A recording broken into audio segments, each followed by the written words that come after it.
चलिए, स्वागत है आप सभी का। मैं विवेक आप सभी का स्वागत करता हूं हमारे इस ऑनलाइन प्लेटफॉर्म पे। देखिए, आज हम लोग नए ज़िले पे हम लोग चर्चा करने जा रहे थे।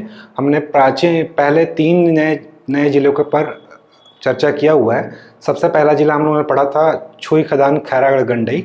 उसके बाद हम लोगों ने मोहेला मानपुर चौकी पढ़ा, और उसके बाद हम लोग ने लास्ट वीडियो में हम लोगों ने पढ़ा था सारंगढ़ बिलाईगढ़। और आज हम लोग नए ज़िलों में जो 5 नए ज़िले हैं उनमें से हमारा चौथा नया ज़िला जो बना है शक्ति, इसके बारे में हम लोग जानकारी लेंगे। तो जनरल ओवरव्यू मैप जैसे मैं हर बार आपको बना के दिखाता हूँ, इस बार भी मैंने मैप बनाया हुआ है, ड्रॉ किया हुआ है, ठीक है। तो इसके बारे में हम लोग क्या क्या है इस ज़िले में, यहाँ के मेन मुख्य चीज़ें यहाँ पे देखेंगे। उसके बाद हम लोग डिटेल में चर्चा करेंगे। चलिए आइए शुरुआत करते हैं शक्ति ज़िले में, ठीक है। तो देखते हैं शक्ति ज़िले में क्या क्या चीज़ें हैं, यहाँ पे कौन से मंदिर हैं, कौन से रोड है, क्या खनिज है, कौन सी जनजाति रहती है, ठीक है। यहाँ पे कौन सी मुख्य नदी बहती है, ट्रेन रूट, रोड रूट, सभी जगह चलेंगे, मुख्य मुख्य जगह पे चर्चा करेंगे, ठीक है। आइए चलिए शुरुआत करते हैं शक्ति जिला। देखिए, शक्ति जिला जो है इसका भी 4 नए जिलों के साथ 15 अगस्त को घोषणा हुई थी और 20 अक्टूबर को राजपत्र में प्रकाशन हुआ था। जैसा मैं हर बार बताता हूँ, सबका डेट याद रख लिए। 3 जिले का एक साथ 20 अक्टूबर को आया था, 1 जिले का बाद में आया था, ठीक है। तो अधिसूचना, तो देखिए शक्ति जिला जो है 5 नए जिलों में से एक नवीन जिला है, जिसकी सीमा रेखा याद रखिएगा। यह जिला जो है एक लैंड लॉक जिला है, ठीक है। लैंड लॉक जिला है। लैंड लॉक मतलब लैंड लॉक्ड, इसका मतलब होता है भू आवेष्टित। बढ़ाया था मैंने, 11 भू आवेष्टित जिले हैं, भू आवेष्टित जिला है, ठीक है। भू आवेष्टित कहने का मतलब क्या होता है? ऐसी सीमा रेखा जो न तो किसी राज्य से अंतर्राज्यीय और न ही अंतर्राष्ट्रीय या समुद्री सीमा से लगती है, उसे क्या कहते हैं? भू आवेष्टित जिला कहते हैं। छत्तीसगढ़ में 11 भू आवेष्टित जिले हैं। 10वां भू आवेष्टित जिला कौन सा था? बिलासपुर। और 11वां आपका भू आवेष्टित जिला कौन सा है? शक्ति, ठीक है। 11वां लैंड लॉक्ड जिला है, ठीक है। तो याद रखिएगा, सबसे इंपॉर्टेंट चीज क्या है? पहली चीज तो शक्ति जिला जो है भू आवेष्टित जिला है, लैंड लॉक जिला है। 11 जिले हैं छत्तीसगढ़ में, 11वां छत्तीसगढ़ में, 11वां जिला जो है ये है। 10वां जिला बिलासपुर था लैंड लॉक में। देखिए इसकी सीमा रेखा देखते हैं, ठीक है। इसकी सीमा रेखा सबसे ऊपर में अगर जाएंगे नॉर्थ में तो कोरबा जिले का जो करतला तहसील है, करतला, ये इसका सीमा रेखा बनाता है, ठीक है। जबकि पूर्व में जो है रायगढ़ जिला इसका सीमा रेखा बनाता है, ठीक। रायगढ़ जिले के नीचे अगर आएंगे तो आएगा आपका जिला सारंगढ़ बिलाईगढ़ इसका सीमा रेखा बनाता है। और बाजू में है जांजगीर चांपा क्या देखिएगा? बमनीडीह जो तहसील है वो इसकी सीमा रेखा बनाता है। तो 4 जिले हैं, इसकी सीमा रेखा है। कोई भी राज्य यहाँ पे स्थित नहीं है, इसीलिए क्या है? ये एक लैंडलॉक जिला है चारों तरफ से। एग्जाम में क्वेश्चन पूछता है कि इस जिले के बाजू में कौन सा जिला है, नहीं है। आप क्लियरली यहाँ से देख सकते हैं कि ऊपर में है कोरबा, नीचे है सारंगढ़ बिलाईगढ़, राइट में है रायगढ़, ठीक है। और वेस्ट यानी पश्चिम में है, पूर्व में रायगढ़, ठीक है। उत्तर में कोरबा, दक्षिण में सारंगढ़ बिलाईगढ़ और पश्चिम में जांजगीर चांपा, ठीक। कोरबा जिले में क्या है? करतला तहसील इसकी सीमा रेखा बनाता है, जबकि जांजगीर चांपा जिले में बमनीडीह इसकी सीमा रेखा है, ठीक है। एक भी राज्य यहाँ पे स्थित नहीं है, इसलिए यह क्या है? एक लैंडलॉक जिला है। याद रखिएगा, यहाँ से कोई नेशनल हाईवे अभी नहीं गुजरा है, जबकि ट्रेन रूट यहाँ पे चलती है। नेशनल हाईवे जैसे देखिए, हर जिले को जोड़ने के लिए एक नेशनल हाईवे जोड़ा गया था जब 2012 में बने थे। तो इसमें भी आगे बार जब अपडेट होगा तो हम आपको अपडेट करेंगे, नया जो भी रोड इसमें नेशनल हाईवे जुड़ेगा, ठीक है। क्योंकि हर जिले को जोड़ने के लिए नेशनल हाईवे से उसको जोड़ा गया है, हर जिले को नेशनल हाईवे से। इसीलिए इस जिले में भी आगे चल के अगर ये नेशनल हाईवे बनता है तो आप इसको अपडेट कर लेंगे। अभी के हिसाब से अभी यहाँ पे कोई नेशनल हाईवे नहीं है। याद रखिए, यहाँ पे मुख्य जो है ट्रेन रूट चलती है, मुंबई हावड़ा ट्रेन रूट है, रास्ते पे ये स्थित है शक्ति। तो याद रखिएगा, सारा गांव, अगर जांजगीर चांपा से आएंगे तो सारा गांव पड़ेगा।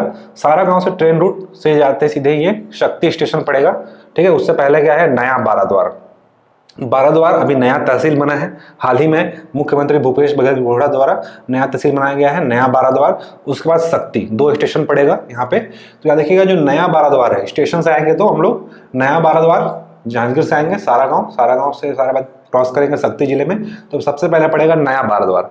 नया बाराद्वार जो क्या है, नवीन तहसील है, मुख्यमंत्री भूपेश बघेल की घोषणा के बाद इसको बनाया गया है। याद रखिएगा वर्तमान में यहाँ पे यह शक्ति जिले का, पहले जांजगीर चांपा जिले में था, अभी शक्ति जिले का औद्योगिक क्षेत्र प्रस्तावित है। ठीक है, IIDC औद्योगिक क्षेत्र जो छत्तीसगढ़ सरकार के द्वारा हर जिले में प्रस्तावित किया गया है, वैसे ही यहाँ पे भी नया बाराद्वार जो है औद्योगिक क्षेत्र जो कि प्रस्तावित है। उसके बाद शक्ति इस जिले का जिला मुख्यालय है, ट्रेन रूट पे है। ठीक है, अगर ट्रेन रूट में ऊपर जाएंगे तो ऊपर साइड में देखिए यहाँ पे तुर्री धाम है। ठीक है, तुर्री धाम जो है यहाँ पे शंकर भगवान का यहाँ पे प्राचीन शिव मंदिर है, बोल सकते हैं प्राकृतिक रूप से शिव मंदिर स्थित है। ठीक है, पहाड़ों के बीचों बीच में शिव मंदिर अंदर में स्थित है। अगर आप देखेंगे वीडियो यूट्यूब में आपको दिख जाएगा। तो तुर्री धाम पहाड़ों के बीचों बीच में यह मंदिर स्थित है। ठीक है, और यहाँ पहाड़ से ऊपर से ये क्या आ रहा है, पानी आ रहा है।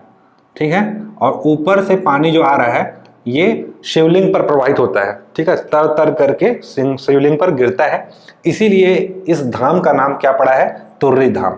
ठीक है, क्वेश्चन अगर पूछा गया है वापस में कि तुर्री धाम किस जिले में स्थित है, तो याद रखिएगा उस समय जांजगीर चांपा था, अभी प्रश्नकाल के दौरान जांजगीर चांपा था, लेकिन वर्तमान में नया जिला गठन हो चुका है और 1 सितंबर से यह अपने अस्तित्व में आ जाएगा। तो क्वेश्चन आने के चांसेस बहुत ज़्यादा है। तो नए जिले जितने हैं आप सब अच्छे से पढ़ेंगे, क्वेश्चन आने के चांसेस बहुत ज़्यादा होते हैं। व्यापम में अभी पूछा गया छत्तीसगढ़ में वर्तमान में कितने जिले हैं, खैरागढ़ छुई खदान गंडई नहीं बना था उस समय, तब उस समय व्यापम ने आंसर 32 लिया हुआ है। ऐसे ही विधानसभा के एग्जाम में भी क्वेश्चन आया है और बिजली विभाग CSPDCL के एग्जाम में भी क्वेश्चन आया है, सभी में आंसर 32 लिया जा चुका है। तो देख लीजिए तुर्री धाम नाम क्यों पड़ा कि पहाड़ से जो पानी आता है और शंकर भगवान के ऊपर गिरता है, प्राकृतिक रूप से शिवलिंग है। ठीक है, तो इसीलिए इस धाम का नाम जो पड़ा है तुर्री धाम पड़ा है। चलिए आगे बढ़ते हैं, ट्रेन रूट से 36 आगे बढ़ेंगे तो आपको पड़ेगा गूंजी, इसी का प्राचीन नाम दमऊ दरहा भी है। ठीक है, वर्तमान में इसे ऋषभ तीर्थ के नाम से जानते हैं। ठीक है, क्यों जानते हैं, क्योंकि ऋषभ देव, ठीक है, ऋषभ देव जैन धर्म के प्रथम तीर्थंकर थे, उनकी वहां पे प्राचीन मूर्ति स्थित है, इसीलिए इस जगह का नाम ऋषभ तीर्थ भी है। याद रखिएगा गूंजी, जिसको प्राचीन नाम दमऊ दरहा भी कहते हैं। ठीक है, और वहां पे ऋषभ तीर्थ भी है। ऋषभ तीर्थ मतलब ऋषभ देव की वहां पे मूर्ति है जो जैन धर्म के प्रथम तीर्थंकर रहे हैं। ठीक है, 23वें तीर्थंकर पार्श्वनाथ, 24वें तीर्थंकर हमारे महावीर स्वामी जी थे। तो याद रखिएगा पहले तीर्थंकर ऋषभ देव की प्रतिमा कहाँ से मिली है, तो गूंजी दमोदरा थे। ठीक है, चलिए गूंजी दमोदरा, गूंजी का नाम है दमोदरा और ऋषभ तीर्थ यहाँ से ऋषभ देव की मूर्ति मिली है। ठीक है, याद रखिएगा जो गूंजी जो है, ये गूंजी महाभारत कालीन स्थल और रामायण कालीन स्थल से भी इसे जोड़ा जाता है।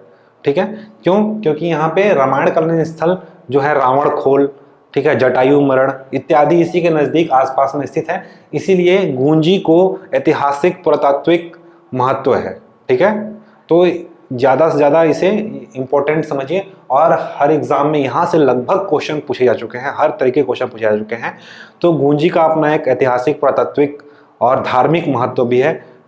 यहाँ पे रामायण कालीन स्थल और महाभारत कालीन स्थल आपको हिस्ट्री में पढ़ने को मिलेगा, तो ये यहाँ पे रामायण कालीन और महाभारत कालीन स्थल है। ठीक है, इसलिए यह भी बहुत फेमस है। इसके अलावा यहाँ पे देखिए दमऊ दरहा में ना पहाड़ी नाला पर एक वाटरफॉल है, दमऊ दरहा मैंने बनाया इधर है, जगह नहीं यहाँ पे, ये दमऊ दरहा में पहाड़ी नाले पर एक वाटरफॉल है जिसे दमऊ दरहा जलप्रपात भी कहते हैं। ठीक है, दमऊ दरहा जलप्रपात भी कहते हैं। ठीक है, ये तो हुआ ट्रेन रूट पे। अगर हम लोग रोड से आएंगे तो शक्ति जिले स्टेशन से अगर शक्ति से चलते हैं तो शक्ति जिले से सबसे पहले हमको पड़ेगा मालखरौदा। पहला तो शक्ति खुद एक तहसील है। ठीक है, याद रखिएगा शक्ति खुद एक तहसील है, नया बाराद्वार जो नया तहसील बना है। उसके अलावा मालखरौदा यहाँ का एक तहसील है। उस बाद सीधे आगे आएंगे तो क्या पड़ेगा रोड में, बालपुर। याद रखिएगा बालपुर जो है त्रिवेणी संगम, 3 कवियों का संगम है। ठीक है, 3 कवियों का संगम है। संगम कहने का मतलब यहाँ पे 3 प्राचीन कवि हुए थे जो छत्तीसगढ़ के इतिहास में, छत्तीसगढ़ के साहित्य में इनका अब अमूल्य योगदान रहा है, छत्तीसगढ़ साहित्य को विश्व स्तर पर, भारतीय स्तर पर ले जाने में। 3 कवियों का नाम है लोचन प्रसाद पांडे, मुकुटधर पांडे और बंशीधर पांडे। ये तीनों भाई थे, पांडे ब्रदर्स बोल सकते हैं। तीनों का जन्म बालपुर जिले में हुआ है, ठीक है, और ये बालपुर वर्तमान में शक्ति जिले में है, ठीक है। पहले ये कहा था जांजगीर चांपा जिले में था। देखिए उसके अलावा अगर आगे आएंगे तो डभरा, डभरा भी यहाँ पे क्या है, एक तहसील है। डभरा चंद्रपुर ये विधानसभा क्षेत्र है, ठीक है, आगे देखेंगे, चर्चा करेंगे सारी चीजों पे।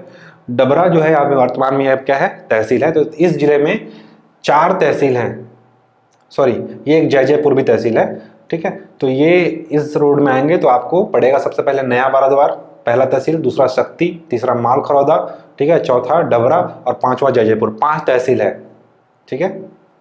इसको ट्रिक मैंने बनाया है याद रखने का कि नया माल मिल रहा है कहाँ पे, शक्ति में, ठीक है, और डबरा में जाकर के यानी चंद्रपुर जाकर के क्या आपको करना है, जय जय करना है।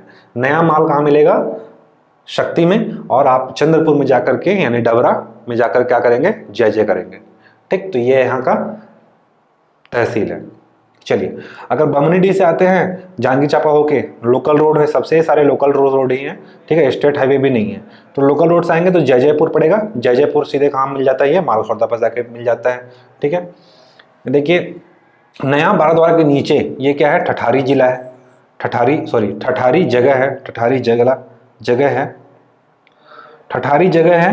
ठठारी में क्या मिला है, सिक्के मिले हैं, मौर्यकालीन सिक्के मिले हैं। कल मैंने पढ़ाया था बार और देवगांव रायगढ़ में मौर्यकालीन सिक्के मिले थे, वैसे ही यहाँ पे ठठारी में मौर्यकालीन सिक्कों की प्राप्ति हुई है।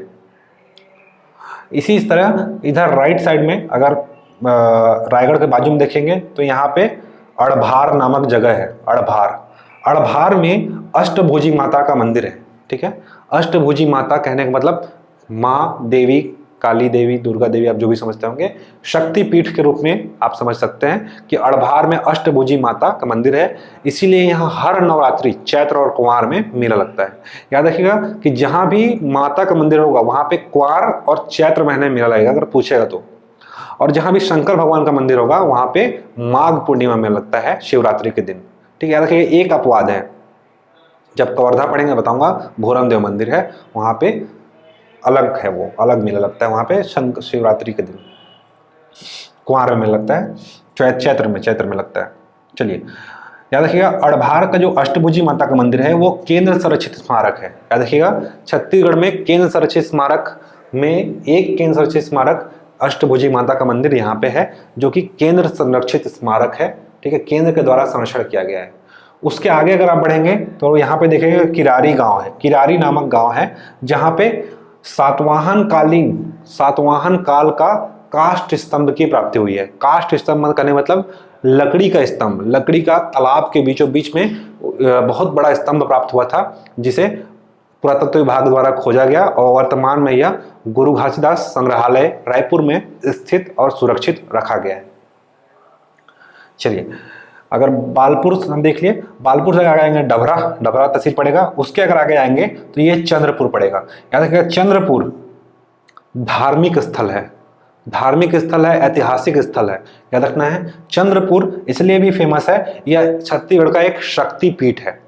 जैसे महामाया मंदिर रतनपुर में महामाया दाई, बमलेश्वरी में डोंगरगढ़ में बमलेश्वरी मंदिर है, वैसे चंद्रपुर में चंद्रहासिनी देवी एवं नाथल दाई का मंदिर स्थित है।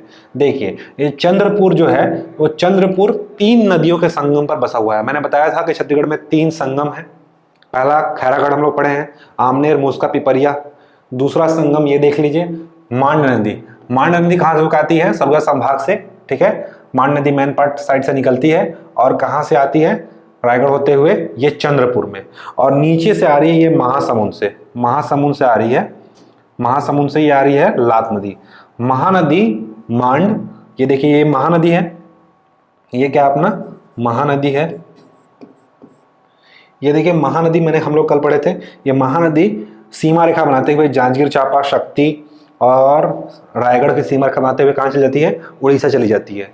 तो ये महानदी है, महानदी पर चंद्रपुर के समीप मांड और लात नदी ऊपर से आती है, मांड नदी, ठीक है, मैन पार्ट से निकलती है, जशपुर सरगुजा संभाग से। तो ये मांड नदी ऊपर से आती है और महासमुंद से आती है लात नदी, ये दोनों आके यहाँ पे मिल जाते हैं और बनता है संगम। बनाया था संगम, दो या दो से अधिक नदियां आकर जब एक बार मिल जाती है तो उसे क्या कहते हैं, संगम। तो चंद्रपुर एक संगम है छत्तीसगढ़ में। इसके अलावा राजिम में है, महानदी, पैरी और सोंढूर, ये 3 संगम है। और एक संगम है शिवनारायण में। तो 4 संगम है। खैरागढ़ वाले को संगम नहीं मानते। चलिए, चंद्रपुर में क्या है, महानदी, मांड और लात, 3 नदियों के संगम पर चंद्रपुर शहर स्थित है।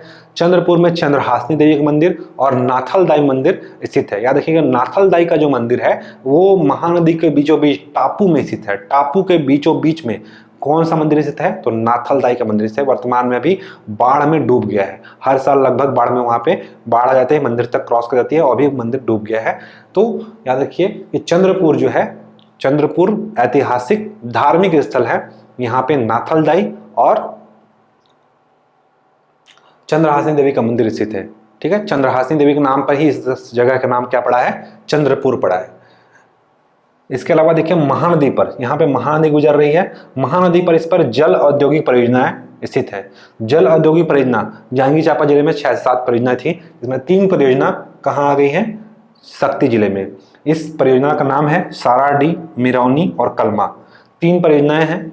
नाम क्या रहा है, साराडी में साराडी, मिरौनी और कलमा। ये 3 परियोजना किस पर है, महानदी पर। जल औद्योगिक परियोजनाएं हैं। ठीक है, तो जल औद्योगिक परियोजना महानदी पर स्थित है। साराडी, मिरौनी और कलमा किस जिले में स्थित है, शक्ति जिले में। तो इस जिले के मुख्य जगह जो थे हम लोगों ने देखा। अब इसके बारे में डिटेल में चर्चा करते हैं आगे। चलिए देखते हैं। देखिए, नया जिला शक्ति जिले का इतिहास जानेंगे। सबसे पहले देखते हैं इसके बारे में, जो डिटेल्स लिखा है उस पर चर्चा करते हैं।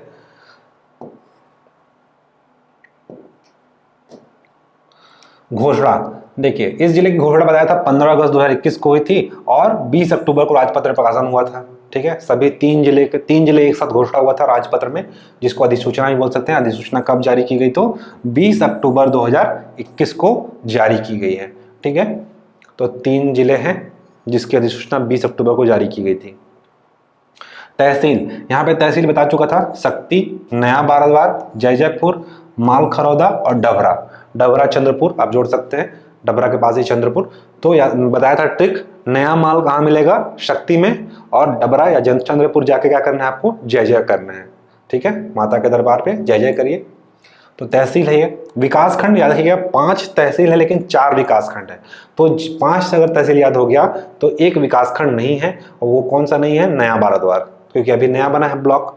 ठीक है, नया ब्लॉक बताया था, सॉरी नया तहसील बना था। तहसील घोषणा राज्य सरकार करती है, जबकि ब्लॉक की घोषणा केंद्र सरकार की अनुमति से होता है। इसीलिए नया बाराद्वार वर्तमान में विकासखंड नहीं है। क्या है ये, नया तहसील बना है। ठीक है, इससे पहले 4 ही तहसील थे और 4 विकासखंड थे। अभी ये नया तहसील बना है, नया बाराद्वार, इसीलिए विकासखंड नहीं है। इसके अलावा नगर पालिका परिषद, नगरीय निकाय की एक शाखा है। तो नगर पालिका परिषद यहाँ पे क्या है, शक्ति। याद रखिएगा, छत्तीसगढ़ में श का प्रयोग नहीं होता, केवल स का होता है, इसीलिए शक्ति है ये, शक्ति, नोट शक्ति। नगर पालिका परिषद शक्ति है।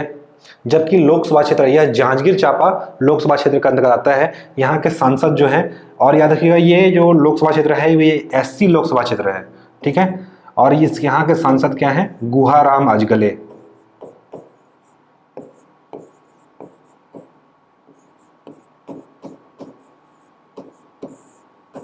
ठीक, छत्तीसगढ़ में एक ऐसी सीट है जो कि जांजगीर चांपा जिला जो SC सीट आता है लोकसभा में। ठीक है, छत्तीसगढ़ में 11 लोकसभा सांसद हैं, जिसमें जांजगीर चांपा जो है SC लोकसभा सीट है। यहाँ के सांसद जो हैं गुहाराम अजगले हैं वर्तमान में। यहाँ पे विधानसभा क्षेत्र देखेंगे, विधानसभा क्षेत्र है 3 विधानसभा क्षेत्र है। पहला विधानसभा है शक्ति, दूसरा विधानसभा है डबरा चंद्रपुर विधानसभा है, तीसरा जयजयपुर। ठीक है, शक्ति, डबरा चंद्रपुर, जयजयपुर 3 विधानसभा सीट है। ठीक है, जयजयपुर जो SC सीट है।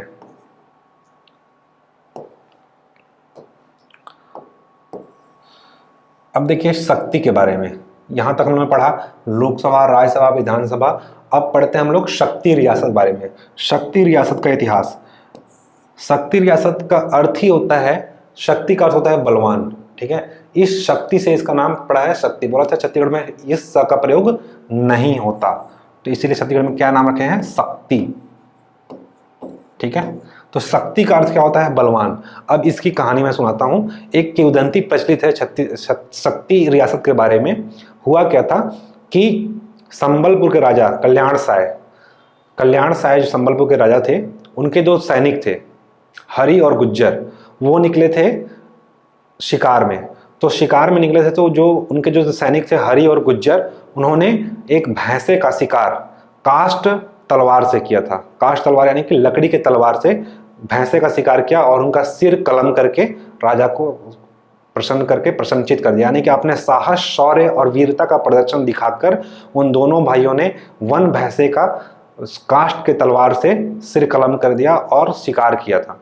इस वजह से राजा क्या हुए, बहुत प्रसन्न हुए और उन्होंने उनको बोला कि मांगो, आप क्या मांगते हो। उन्होंने बोला कि सरकार, हम लोग एक दिन में जितना चल सकते हैं उतना आप हमें ज़मीन दे दीजिए।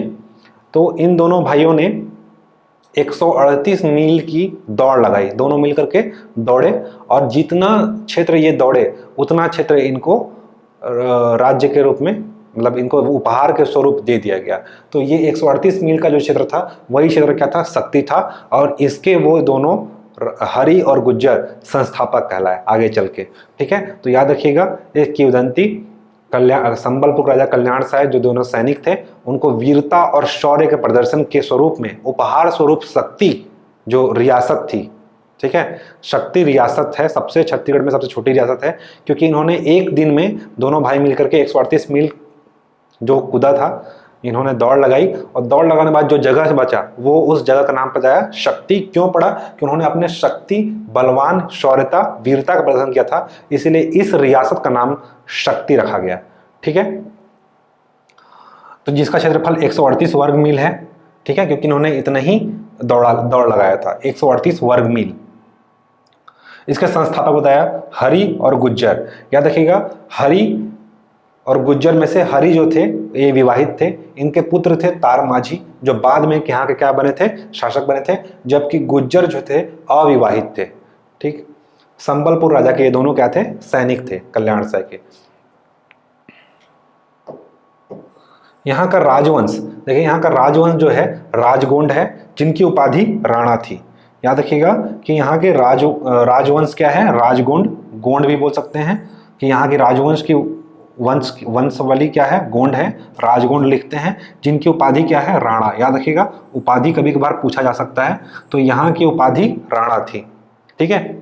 कल मैंने कमेंट में बताने के लिए बोला था महंत, तो महंत जो है उपाधि कहाँ की थी, छुई खदान खैरागढ़ की। तो चलिए, ये उपाधि राणा उपाधि कहाँ की है, शक्ति रियासत के राजाओं की उपाधि क्या थी, राणा थी। आज आप बताएंगे कमेंट में कि किस रियासत के राजाओं की उपाधि राजा थी, ठीक है, राजा किस रियासत के राजाओं की उपाधि थी। उपाधि यहाँ की राजाओं की राणा है। विलय पत्र पर हस्ताक्षर, देखिए संस्थापक कौन थे, हरि और गुज्जर। जब भारत संघ का विलय हो रहा था उस समय विलय पत्र पर हस्ताक्षर कौन किया था, राणा बहादुर लीलाधर सिंह। इसे आप देख सकते हैं, राणा बहादुर लीलाधर सिंह नाम है, इसलिए इनकी उपाधि क्या है, राणा लगाया हुआ है, इसलिए इनकी उपाधि क्या हो सकता है, राणा हो सकता है। इससे भी आप समझ सकते हैं, बहादुर लीलाधर सिंह, राणा बहादुर लीलाधर सिंह ने शक्ति रियासत के विलय पत्र में हस्ताक्षर किया था। अन्य शासक यहाँ पे हुए हैं राजा सुरेंद्र बहादुर सिंह। सुरेंद्र बहादुर सिंह इंपॉर्टेंट है क्योंकि इन्होंने हॉकी टीम में भारत का प्रतिनिधित्व किया था और मध्य प्रदेश सरकार में 2 बार मंत्री भी रह चुके हैं, ठीक है। तो मध्य प्रदेश सरकार में 2 बार मंत्री रहे हैं और भारत के हॉकी टीम में इनका योगदान रहा है। इनके दत्तक पुत्र हैं कुंवर धर्मेंद्र सिंह, जो अभी वर्तमान में उत्तराधिकारी हैं। शक्ति रियासत के वर्तमान उत्तराधिकारी पूछेगा कौन है, तो कुंवर धर्मेंद्र सिंह। वैसे ये क्वेश्चन बनता नहीं है। राजा सुरेंद्र बहादुर सिंह यहाँ के मुख्य शासक थे जिनके बारे में पूछा जा सकता है। तो इनके बारे में मेन फैक्ट याद रखना है कि ये हॉकी टीम में भारत का प्रतिनिधित्व किए हैं और मध्य प्रदेश सरकार ने इनको 2 बार मंत्री रह चुके हैं मध्य प्रदेश सरकार में, जब छत्तीसगढ़ मध्य प्रदेश में शामिल था तब। देखिए, अब रियासत के बारे में थोड़ा सा जान लीजिए कि सन 1865 में 14 रियासतों, देसी रियासतों का गठन हुआ था छत्तीसगढ़ में। तो छत्तीसगढ़ में 14 रियासतों गठन पहली बार कब हुआ था, ऐसा अगर क्वेश्चन पूछेगा तो 1865 में हुआ था। ठीक है, इन 14 रियासतों में सबसे छोटी रियासत कौन थी? शक्ति। क्यों? बताया चुका हूं कि इन्होंने एक दिन में जितना कूदे दौड़ लगाए उतना ही उनको जमीन मिला। तो सबसे छोटी रियासत जो थी शक्ति थी, जबकि सबसे बड़ी रियासत थी बस्तर। बस्तर जो पूरा आज दंडकारण्य का क्षेत्र है, पूरा 7 जिला, वो उस समय एक रियासत था जो सबसे बड़ा रियासत था। तो याद रखिएगा 14 रियासतों का गठन पहली बार कब हुआ? तो पहली बार हुआ था 1865 में, जिसमें सबसे छोटी रियासत शक्ति, जिसके संस्थापक थे हरि और गुज्जर। जबकि बड़ी रियासत कौन थी? बस्तर। जो दंडकारण्य का क्षेत्र देख रहे हैं आप, ये पूरा क्या था? उस समय रियासत था जो सबसे बड़ी रियासत है। चलिए, ये मैंने बता चुका है। परियोजना महानदी पर 3 औद्योगिक परियोजना संचालित है, साराडी, मिरौनी और कलमा। ठीक है, 3 परियोजना है। औद्योगिक क्षेत्र ये भी बात कर चुके हैं हम लोग। औद्योगिक क्षेत्र वहां पे है बाराद्वार जो कि प्रस्तावित है। चलिए आगे बढ़ते हैं। देखिए यहाँ का पर्यटन स्थल बालपुर के बारे में हम लोग देख चुके हैं। साहित्य का तीर्थ स्थल कहलाता है ये। ठीक है, बालपुर जो है साहित्य का तीर्थ स्थल कहलाता है, याद रखेंगे। साहित्य का तीर्थ स्थल कहलाता है, साहित्य का संगम भी बोल सकते हैं। यहाँ पे 3 महाकवि का जन्म स्थल हुआ है, तीनों पांडे ब्रदर्स थे। ठीक है, 3 महाकवि का जन्म स्थल है। अब वो 3 महाकवि कौन कौन से फिर से देख लेते हैं। लोचन प्रसाद पांडे, बंशीधर पांडे और मुकुटधर पांडे। कौन कौन से हैं? लोचन प्रसाद पांडे, बंशीधर पांडे और मुकुटधर पांडे। तीनों अपने क्षेत्र में ख्याति प्राप्त कवि थे, जिनका छत्तीसगढ़ के साहित्य में अमूल्य योगदान रहा है। तो लोचन प्रसाद पांडे जो सब प्रथम है अपने क्षेत्र में, ये तीनों प्रथम रहे हैं। इनका प्रथम नाटक, ये प्रथम नाटककार थे। लोचन प्रसाद पांडे क्या थे? प्रथम नाटककार थे। ये प्रथम, बंशीधर पांडे प्रथम कहानीकार थे, जबकि मुकुटधर पांडे छायावाद के प्रवर्तक रहे हैं। ठीक है, हिंदी में इनका मुख्य योगदान है। हिंदी में एक कविता, छायावादी कविता है, वो छायावाद के प्रवर्तक रहे हैं। तो सभी अपने क्षेत्र में अपने इनका अलग अलग योगदान है। लोचन प्रसाद पांडे प्रथम नाटककार है, बंशीधर पांडे प्रथम कहानीकार है, मुकुटधर पांडे छायावाद के प्रवर्तक हैं। देखिए इनका प्रथम नाटक जो था, इनकी रचना, प्रथम रचना थी कलिकाल। कलिकाल इनके नाटक का नाम था। जबकि प्रथम कहानीकार के रूप में बंशीधर पांडे को जाना जाता है। इनकी पहली कहानी है हीरू के कहनी। कहानी क्या है? हीरू के कहनी। ठीक है, जबकि छायावाद के प्रवर्तक मुकुटधर पांडे की पहली रचना है कुर्री के प्रति। कुर्री के प्रति इनकी पहली रचना है। ठीक है, तो छायावाद के प्रवर्तक है मुकुटधर पांडे। देखिए एक ट्रिक मैंने बनाया है, आप इसको फॉलो कर सकते हैं या अपना ट्रिक बना सकते हैं। आपको जो अच्छा लगे आप वो कीजिए याद रखने के लिए। मैंने ये याद कर रखने के लिए आप लोग के लिए ट्रिक बनाया है। देखिए, बंसी की कहानी, लोचन का नाटक और मुकुट की छाया। बंशी से बंशीधर प्रथम कहानीकार, इसलिए बंशी कहानी। और कहानी से याद रखना है हीरू के कहनी। कहानी से हीरू के कहनी। लोचन का नाटक, लोचन प्रसाद पांडे प्रथम नाटककार है। कंफ्यूजन हो जाता है कौन नाटककार है, कौन कहानीकार है, कौन छायावाद के प्रवर्तक है। तो इस ट्रिक से आप याद कर सकते हैं। बंसी की कहानी, कहानी से कहनी, हीरू की कहनी इनकी रचना है। लोचन का नाटक, इनके प्रथम नाटककार कौन है? कलिकाल। कलिकाल इनका नाटक है, पहला नाटक रचना है। मुकुट की छाया, मुकुटधर पांडे, मुकुटधर पांडे से छायावाद के प्रवर्तक, इनकी रचना क्या है? कुर्री के प्रति। तो आप कंफ्यूज नहीं होंगे कौन कहानीकार है, कौन नाटककार है, कौन छायावाद के प्रवर्तक है। बंशी कहानी, लोचन का नाटक, लोचन प्रसाद पांडे, बंशीधर पांडे, मुकुटधर पांडे, तीनों पांडे ब्रदर्स की पहली जो मैंने रचना, और क्या क्या है वो इस ट्रिक से आप समझ सकते हैं। चलिए किरारी गांव, किरारी गांव के बारे में हम लोग देख लेते हैं थोड़ा सा। किरारी गांव ये क्या है आपका? हम लोग पढ़ रहे हैं पर्यटन स्थल। ठीक है, तो पर्यटन स्थल में हम लोग सबसे पहले हम लोग पढ़े बालपुर, अब पढ़ रहे हैं हम लोग किरारी गांव। तो किरारी गांव तालाब से, किरारी गांव को तालाब से जैसे मैंने बताया कि सातवाहन काल के काष्ठ यानी लकड़ी के स्तंभ प्राप्त हुए हैं। इस स्तंभ में 18 विभागों का उल्लेख है। 18 विभाग के सातवाहन वंशीय अधिकारी एवं कर्मचारियों का नाम का उल्लेख है। याद रखिएगा, सातवाहन वंश के अधिकारी और कर्मचारियों के नाम का उल्लेख किसमें है? तो काष्ठ स्तंभ में, जो कहां से मिला है? बालपुर से। वर्तमान में किस जिले में स्थित है? शक्ति जिले में। तो शक्ति जिले में स्थित किरारी गांव से तालाब से सातवाहन काल के काष्ठ यानी कि लकड़ी के स्तंभ प्राप्त हुए हैं, जिसमें इस स्तंभ में 18 विभागों के सातवाहन वंशीय अधिकारी एवं कर्मचारी का नाम का उल्लेख है। इस स्तंभ की खोज वर्ष 1921 में की गई थी। ठीक है, वर्तमान में यह गुरु घासीदास संग्रहालय रायपुर में स्थित है। पूछेगा गुरु घासीदास संग्रहालय कहाँ स्थित है, तो रायपुर में है। इसकी स्तंभ की खोज कब की गई थी, 1921 में की गई थी। इसमें सातवाहन वंश के राजाओं के अधिकारी और कर्मचारियों के नाम का उल्लेख है। चलिए धार्मिक स्थल की ओर बढ़ते हैं। इस जिले में कौन कौन से धार्मिक स्थल है, देखिए बताया था मैंने अड़भार। अड़भार में क्या है, अष्टभुजी माता का मंदिर है, जो आपकी नवरात्र में यहाँ पे क्या मेला लगता है। अब देखिए नवरात्र दो टाइम होता है, एक होता है चैत्र नवरात्र और एक होता है कुंवार। तो दो टाइम मेला लगेगा, चैत्र और कुंवार। जहां भी माता का मंदिर होगा ये दो टाइम में मेला लगेगा, चैत्र में एक कुंवार में। कुंवार आने वाला है अभी। अड़भार में अष्टभुजी माता का मंदिर है। दूसरा चंद्रपुर, चंद्रपुर के बारे में हम लोग देखे थे, चंद्रहासिनी और नाथलदाई के मंदिर है।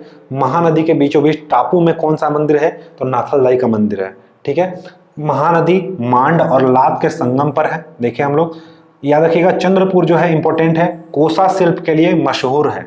ठीक है, मोस्ट इंपॉर्टेंट है। चंद्रपुर किसके लिए मशहूर है, तो कोसा शिल्प के लिए। जांजगीर चांपा, रायगढ़ जिला, कोरबा जिला, ये सब क्या है, कोसा शिल्प के लिए मशहूर है, जिले हैं। जबकि चंद्रपुर जो शहर है, पूछेगा तो चंद्रपुर किसके लिए मशहूर है, तो कोसा शिल्प के लिए मशहूर स्थल है। याद रखिएगा तुर्री धाम, तुर्री धाम के बारे में हम लोग देखा था, प्राकृतिक रूप से शिवलिंग स्थापित है। लगातार यहाँ पे तर तर करके ऊपर से पानी गिर रहा है, इसलिए इस जगह का नाम क्या पड़ा है, तुर्री धाम। ये तो हो गया, हम लोग पहले देख लिए हैं इसको। देखिए अब यहाँ पे देखते हैं ऐतिहासिक और पुरातात्विक स्थल। अभी हम लोग देखे थे धार्मिक स्थल, पर्यटन स्थल। अभी हम लोग देख रहे हैं ऐतिहासिक और पुरातात्विक स्थल। ऐतिहासिक पुरातात्विक स्थल में गुंजी दमोदरहा, ऋषभ तीर्थ, इसके बारे में भी हम लोग जानकारी लिए थे कि गुंजी का नाम प्राचीन नाम दमोदर है, इसे ऋषभ तीर्थ भी कहते हैं। ये क्या है, जैन तीर्थ स्थल है। याद रखिएगा जैन तीर्थ स्थल है, जैन तीर्थ स्थल है। महाभारत कालीन स्थल और रामायण कालीन स्थल है। रामायण कालीन में रावण खोल, जटायु मरण के बारे में वहाँ पे आसपास जानकारी मिला है, जबकि रामायण कालीन स्थल में दमोदरहा में यहाँ पे साक्ष्य मिले हैं, हिस्ट्री में आपको जानकारी मिलेगी। तो ये दोनों काल से संबंधित है, इसीलिए यहाँ पे राधा कृष्ण मंदिर और राम जानकी मंदिर भी आपको देखने मिलेगा। कहाँ पे, गुंजी दमोदरहा में। याद रखिएगा राधा कृष्ण मंदिर और राम जानकी मंदिर स्थित है, महाभारत कालीन रामायण कालीन स्थल है। जैन धर्म के प्रथम तीर्थंकर ऋषभ देव की यहाँ पे मूर्ति है। छत्तीसगढ़ में जैन धर्म के प्रथम तीर्थंकर ऋषभ देव की मूर्ति अगर पूछेगा कहाँ स्थित है, तो गुंजी दमोदरहा में स्थित है। इसके पहाड़ी नाला पर बताया था मैंने कि गुंजी में पहाड़ी नाला पर एक झरना बहती है, इस झरने का नाम क्या है, दमोदरहा जलप्रपात। तो दमोदरहा जलप्रपात किस नदी पे है वर्तमान में, पूछेगा तो शक्ति जिले में है।